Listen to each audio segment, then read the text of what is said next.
Rafael Bo is an Afro-Cuban millennial with a degree in social communications. But these days, he has an alternative way of communicating.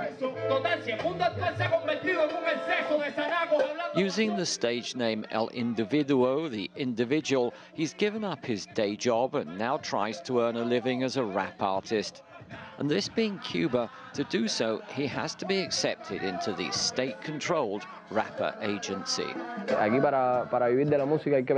Here, to live on music, you must be under a state. This is the only way you can earn money from your music.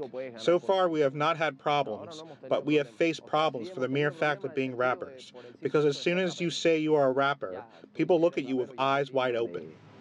Like so many of his generation here in Cuba, Rafael still lives at home with his parents, and he's turned his bedroom into his studio.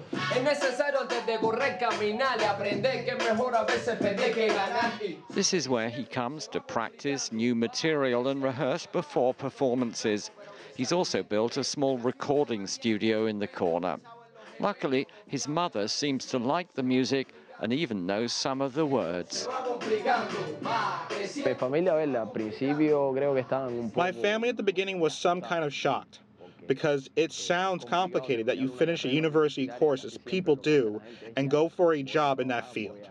They were sort of shocked at first, but they have already seen some of my results, and they are now sort of happy about what is going on.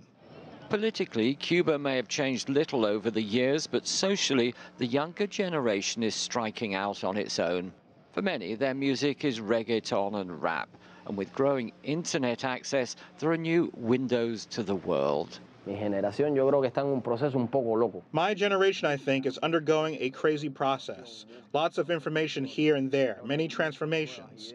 I think there are many new ideas, and that we are somehow inserting ourselves into the world now that the internet is arriving here.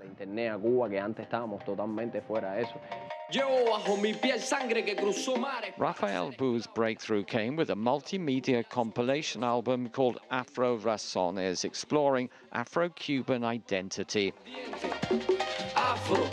His track, Mi Raza, My Race, received a write-up in the New York Times.